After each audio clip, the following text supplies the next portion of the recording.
Dans Matthieu chapitre 5, verset 38, nous lisons « Vous avez entendu qu'il a été dit œil pour œil, dent pour dent. Eh bien moi je vous dis de ne pas rendre le mal pour le mal. Si quelqu'un te gifle sur la joue droite, tends lui aussi l'autre joue. Si quelqu'un veut te faire un procès pour te prendre ta chemise, laisse-lui aussi ton manteau. Si quelqu'un t'oblige à faire 1000 pas, fais-en 2000 avec lui.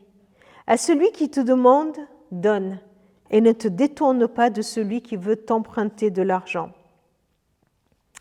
Il est peut-être plus facile de prendre position, d'avoir la bonne attitude, de mettre en pratique ce qu'on a entendu quand tout va bien. Mais comment le faire quand on vient de recevoir une gifle, une claque, un coup qui nous fait mal? La réaction naturelle, et presque celle de la survie, serait de réagir tout de suite et de rendre le mal pour le mal, dent pour dent. Ça, c'est la réaction naturelle et nous en sommes capables. Rendre le pareil quand on nous fait du mal semble être l'instinctif. Difficile d'y résister, n'est-ce pas? On se demande, et certains se demandent, s'il faut vraiment y résister. Il n'y a qu'à voir toutes les guerres qui sont déchaînées autour de nous. Pour venger une injustice, nous sommes capables d'en commettre de bien plus grandes. Et voilà l'escalade, juste pour ne pas qu'on pense qu'on n'est pas capable de réagir, juste pour qu'on ne nous prenne pas pour quelqu'un de faible. Mais là, Jésus renverse toutes ces valeurs.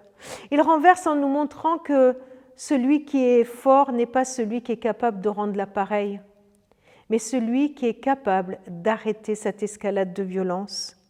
Alors, comment on peut opérer ce renversement? Peut-être qu'en voulant prendre conscience, qu'en voulant se faire justice soi-même, on peut finir par devenir injuste et même complice du mal à notre tour. Peut-être prendre conscience que nos réflexes ne sont pas bons, qu'il nous faut nous éduquer pour avoir les bons réflexes. Comment? Eh bien, en méditant quand tout va bien, en y réfléchissant. Dans les jours où tout va bien, en décidant de prendre position, ne serait-ce que dans notre pensée, dans notre mental, dans notre intelligence, dans notre volonté.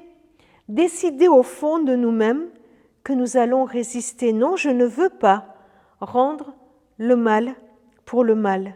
Je veux y résister. Du coup, quand la gifle arrive, ma décision, ma volonté pourra contenir mon réflexe naturel de rendre l'appareil. Et l'Esprit du Seigneur qui est en moi pourra venir m'y aider parce que je lui ai demandé de venir prendre le contrôle de mon instinct naturel pour ne pas continuer à rendre le mal pour le mal. Le Seigneur Jésus est venu arrêter cet engrenage. Il a arrêté en prenant tous les coups sur lui, toutes les gifles et tous les coups de pied et tout le mal sur lui.